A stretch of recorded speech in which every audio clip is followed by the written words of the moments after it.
Hi y'all, so before we get into this, I'm going to ask you for a big favor, and that is to please ignore this little billing issue sign up here. We've all had moments like that.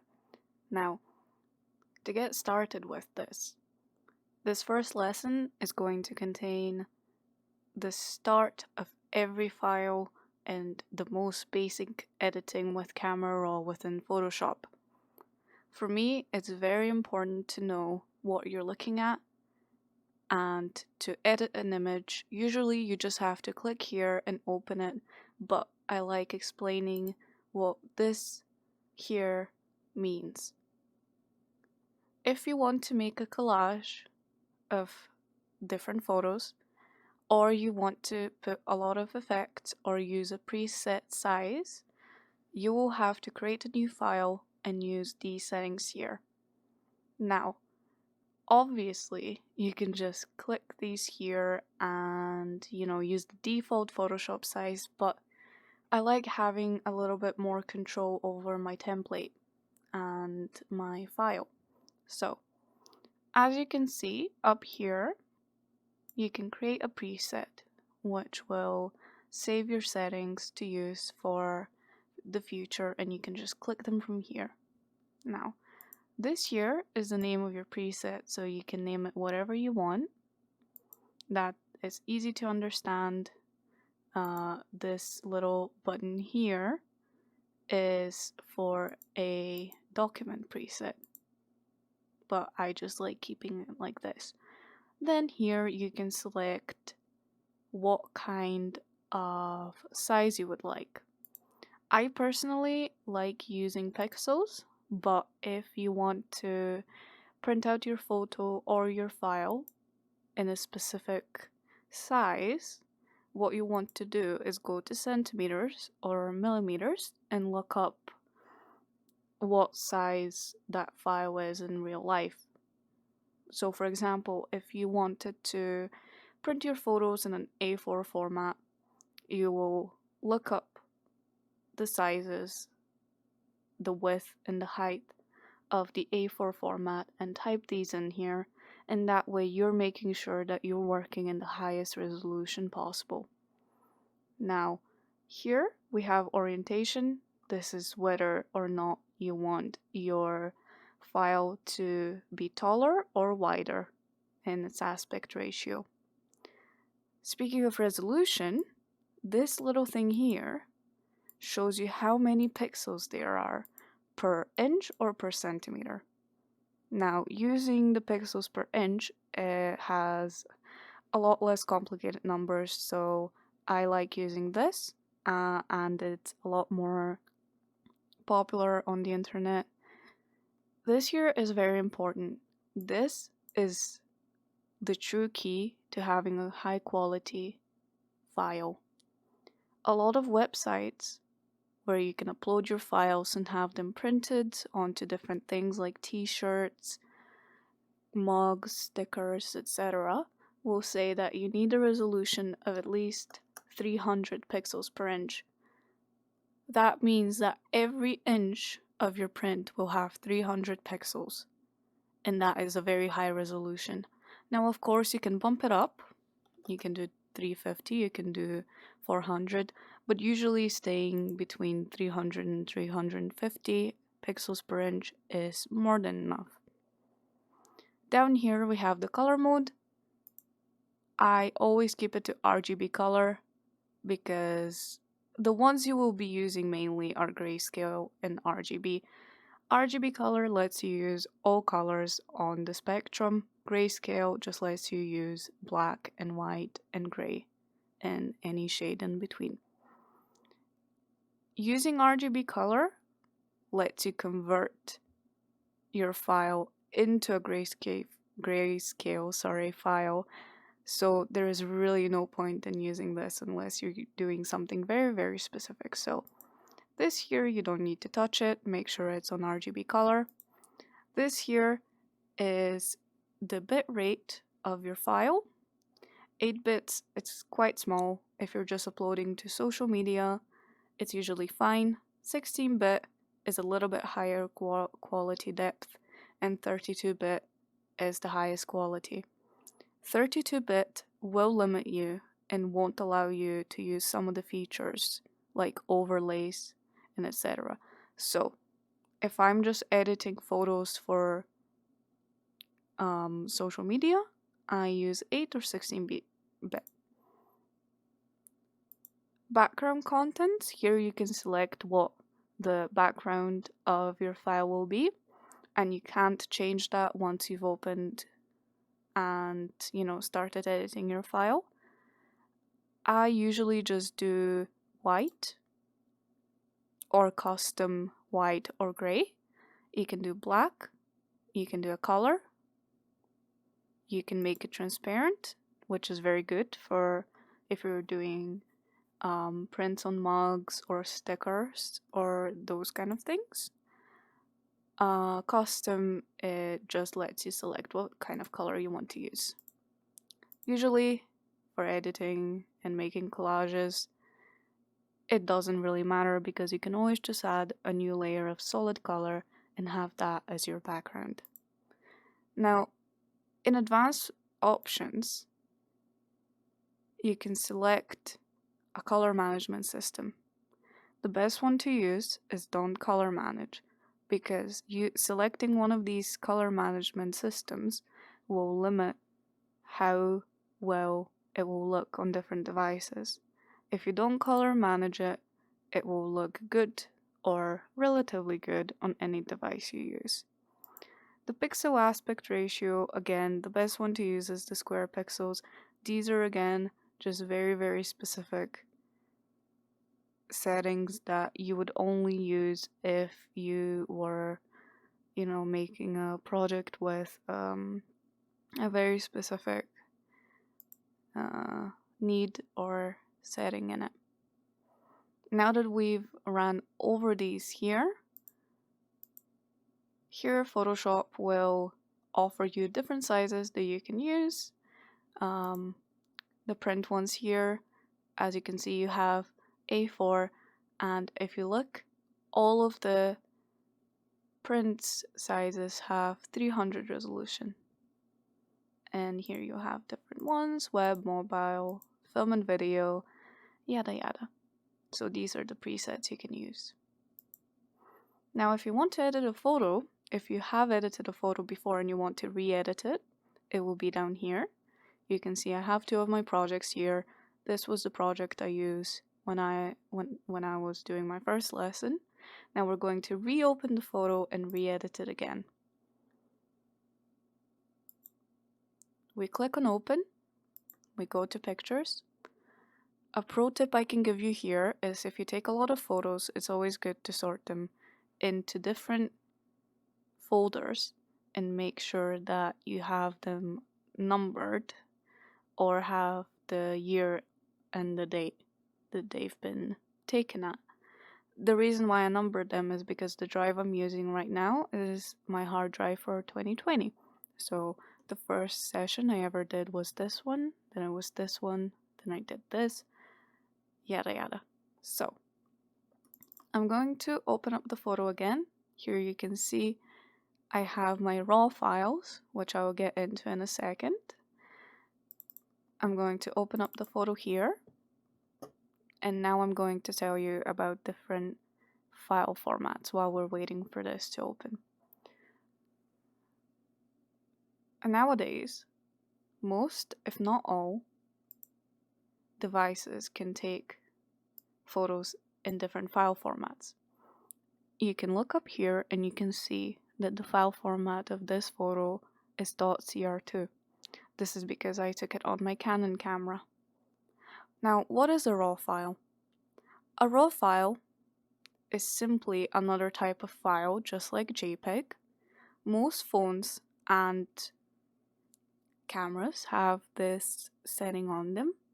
The difference between a RAW file and a JPEG or PNG file is that the RAW file captures a lot more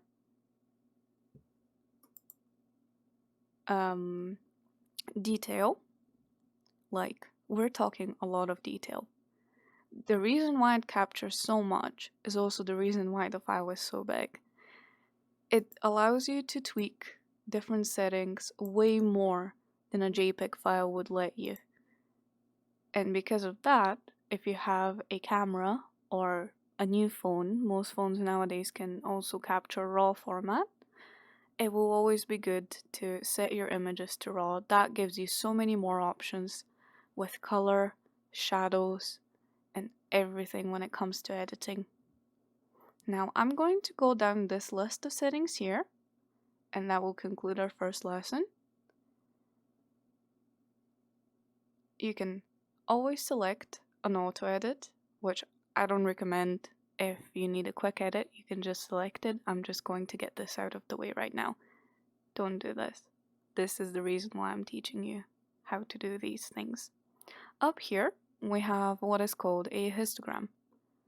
This shows you the colors within the different sections of the image. So, if we select here, this is the blacks within the image. You can click and drag, and it changes how light or dark the blacks within the image are. And if you look down here while I'm moving that, this is doing the same thing as that slider. Here we have the shadows. The blacks are the darkest part of the image. The shadows are the second darkest part of the image. And they include the blacks. So again, if I was to drag this to the left or right, it changes the slider and it makes them lighter or darker. Then we have the overall exposure of the image. That changes all of the settings at once. Some apps use the term exposure and brightness interchangeably. They're not the same thing, but for general understanding, they work the same way. Then we have the highlights. This, as you might have guessed, is the lighter parts of the image, lighter than the exposure, but not the lightest bits. So like how the sun is shining here, that is the highlights. Then we have the whites. You can see lightest part of the image here. And there you go. That is with the histogram. I'm going to put this back to 0. Then we have all of the basic options here. The profile, you can select a profile here. You can select landscape. That will make it a bit brighter, but honestly, you really don't have to touch this. I would just keep it to Adobe Color. That gives you the most options to change any setting that you want and gives you the most control over your image. It shows it as it came out of the camera or your phone. The white balance is what kind of light there was when the photo was taken. The temperature, it's called temperature. That's kind of funny. It's called temperature because, as you might know, when the sun is up, everything looks a lot more orange. And if there is no sun, it's a really cold, windy, snowy day, everything looks more blue. So you can control the temperature here. And if I was to select daylight, it will imitate the effect of daylight. I would not change this here and just keep it on as shot because it's always best to just tweak these yourself. The tint is how purple or green the image is. If you ever took a photo of someone and their skin looked really yellow, this will be how you fix it. Now, I can tell that this image looks quite a bit purple around here. And you can tell that because the shadows are quite blue. So, what I'm going to do is get rid of all of them blue shadows. And now you can see the shadows have become nice and have a good tone to them. And then I'm going to tweak this just a little bit, make it a little bit more towards the green, which gives us nice yellow highlights. And now the shadows don't look like the building was blue on this side. This here is a lovely thing to play with. When I shoot portraits, I always like to make them very warm. When I shoot landscape, it depends on whatever I am doing, but usually making an image warmer gives you, nicer, warmer feelings, and it provokes happiness within the viewers. The next setting is exposure. This tweaks the overall brightness or darkness of the image. If your image is too dark to begin with, you would put this up. If it's too bright to begin with, you would put this down. But as you can see here, no parts of the image are really blown out, so there is no black and there is no pure white, so I don't need to touch this. Contrast controls the difference between the colors in the image. When it comes to photos, I like to lower my contrast because I feel like that brings out a few more details and it gives me a really nice, kind of more professional, if you will, look. Next, we're going to tweak the highlights. Usually, I prefer to bring the highlights down because that gives us a lot more detail and a lot more color in the brighter areas, which is usually where the issue lies with a lot of photos. Then I'm going to bring my shadows up, and here you see the magic of the raw file. Down here, I'm going to zoom this in like this. When I do this, you can't see any of the details here, but if I were to bring the shadows up, all of a sudden you start seeing that there is slates on the roof here. You see a lot more detail. You can see the little details on all of the little slates, and it's very, very nice. That is why the best thing you can do is shoot in a raw format. Now I've put this up way too much, so I'm going to bring it down just a little bit until I feel like it's right and I have a good balance between the light parts and the dark parts. Next are the whites and the blacks. As you can see, I brought my highlights down and that removed quite a lot of detail.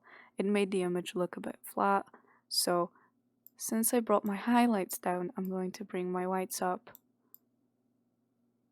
And as you can see, it creates a contrast.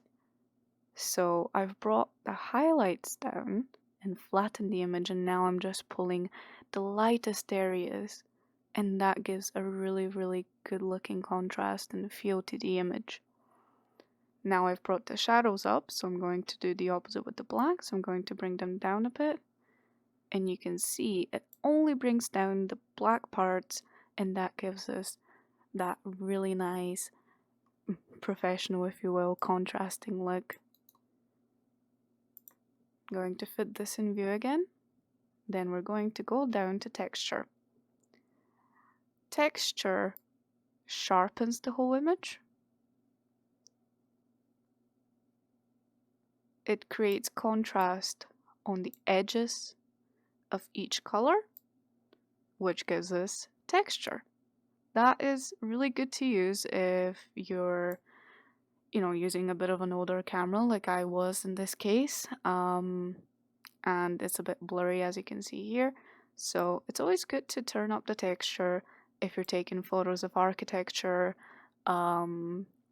landscapes, leaves, in-depth photography, macro photography, if you will, products with a lot of texture, like, knitted, crocheted, woolly fabrics. That's always good. I would never use texture on a portrait of a person because that makes every little detail on their skin pop up, and as we all might know, it's not always the best thing to do that. The next one is the clarity. The clarity brings up the contrast between the colors of your image, and as you can see, it's washing it out a little bit.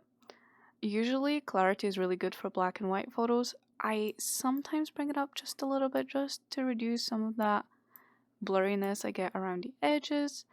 But this is also not good to use on portraits because it does a similar thing to texture, and it makes basically every horrible detail in skin pop up, and you know, that's not what we're looking for when it comes in a portrait. I even sometimes bring the clarity down so that I can get a really nice ethereal smooth skin in my images. Now, dehaze, it does exactly what it says. If your photo is a little bit hazy, it dehazes it. Again, very good for architecture, very good for landscape, not good for people, especially not good for up close portraits. Wouldn't use that. These here are very good for objects, very good for buildings, very good for a sky photo, everything apart from people. Now, the last two sliders that I'm going to talk about today are the vibrance and the saturation. These are misunderstood by photographers around the world, and a lot of non-photographers mistake these things, vibrance and saturation, and think they're the same thing, which they are not. The vibrance takes the brightest colors within the image and brightens only them. So as you can see, the sky and the orange here are again really bright. This area and the shadowy, more gray area aren't becoming any brighter. Well, more saturated. This is always good to use in nature photos if you're trying to put an accent on a light or something along the lines. A very well known trick is putting the vibrance all the way up and bringing saturation down, which will give you a kind of a washed out look that a lot of people seem to be going for nowadays, but that is mainly done when it comes to people. So I'm going to put the brightness up just a little bit. Saturation makes your whole image brighter. It's good if you were shooting on a cloudy day, but other than that, if you want to, just to make your image a bit more ambient and a bit more vibrant, you would just use the vibrance slider. Now, this is me done with all of these settings, and as you can see, I've applied quite a few of them to my image. I'm going to click here to view the actual difference between the before and after on my photo, and I'm going to make it full screen here and just show you the difference. This is the edited version of my photo, and this is how it was at the beginning. As you can see, I have made all the little details pop up. I have made sure to keep the vibrance and the contrast within the image, and all of that comes with experience and knowledge of these sliders here. These are the sliders that you will be using all the time within Camera Raw, which is this program within Photoshop. Thank you all so much for joining me, and I hope to see you in my next lesson. Hope you're all having a good day, and thank you so much